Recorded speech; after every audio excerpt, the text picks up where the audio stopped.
Hello bachchon, the question is from Coulomb's law and the question says, suppose we have a large number of identical particles very small in size, any of them at 10 centimeter separation repel with the force of 3 into 10 to the power minus 10 Newton.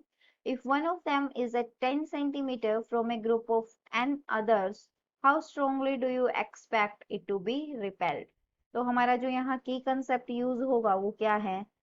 की concept क्या है? हमारा जो force है, force of attraction और repulsion, इसको हम क्या बोलते हैं? Coulomb's force. और ये फोर्स किसके इक्वल आता है? के Q1 Q2 divided by R square. Q1 Q2 charges हैं और आर हमारा उनके बीच का डिस्टेंस है। K इज इक्वल टू 1/4 पाई और K की हमारी वैल्यू होती है, ये है 1/4 पाई एप्सिलॉन नॉट। इसकी हमारी वैल्यू होती है 9 इंटू 10 टू द पावर 9।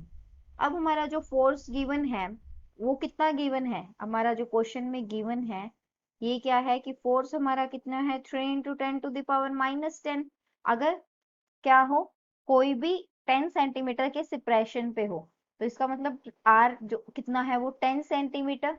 तो इसको हम बोल सकते हैं 1/100 मीटर या फिर हम इसको बोल सकते हैं 0.01 मीटर।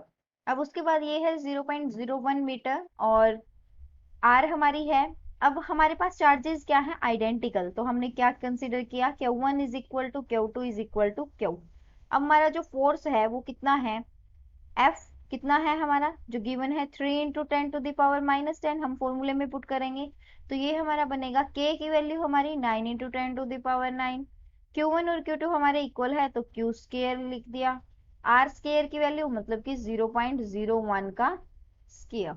अगर हम यहाँ से इसको सोल्व करेंगे तो हमारे पास क्या आएगा? ये हमारे पास बनेगा 3 Q जो हमारा बनेगा Q स्केयर, ये हमारा बनेगा 3 into 10 to the power minus 2 into 0.01। ये हमारा बन जाएगा, ये हम ये हमारा क्या बनेगा? ये बनेगा कि Q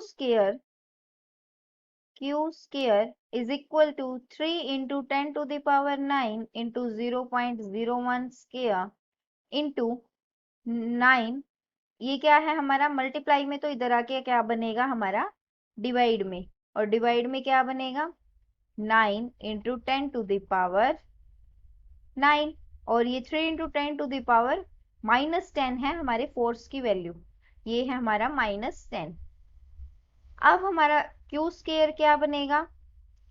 10 to the power -10 into 10 to the power -9 into 10 to the power -2 plus 2 into 2 is -4 divided by 3। तो क्यू स्केयर हमारा बन जाएगा, ये हमारा बनेगा 10 to the power -23 divided by 3। अगर हम इसको सोल्व करेंगे तो हमारा क्यू की वैल्यू जो आएगी वो आएगी 1.825 इंटू 10 टू द पावर -11। उसके बाद हमारा क्या होगा? अब हमारे पास इन्होंने क्या बोल रखा है कि हमारा जो one of them is at 10 centimetre from a group of n others. So हमारे पास एन क्या है? एन नंबर ऑफ चार्जेस हैं। तो हमारा जो एफ न्यू है वो किसके इक्वल आएगा? N into K Q square divided by R square. ये हमारा आएगा कि एन अदर्स के ग्रुप में से हमारा एक क्या है? 10 सेंटीमीटर के सेपरेशन पे है। तो हमारे पास ये बनेगा के। Q1 की वैल्यू Q है लेकिन बाकी सारे कितने हैं? एक सिंगल चार्ज हमारा Q इधर है और जो हमारे बाकी चार्जेस हैं वो कहाँ हैं?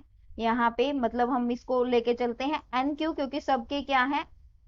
QQ चार्जेस है। तो हमने इसको एक ग्रुप को एक इकट्ठा चार्ज माना, वो क्या माना है?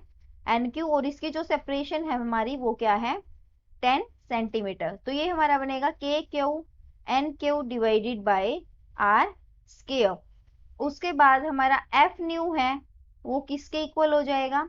9 into 10 to the power 9 into Q हमारा जो आया 1.825 into 10 to the power -11 into N हमारा यहाँ पे और same Q 1.825 into 10 to the power minus 11 divided by R square. R हमारा क्या है 0.01 टू द पावर स्केयर। तो हमारा एफ न्यू यहां से आ जाएगा 3 into 10 to the power minus 10 into n newton. So ये हमारा क्या है न्यू फोर्स है। इतने फोर्स से ये जो चार्ज होगा ये क्या होगा रिपेल होगा। Thank you, hope you understood it well.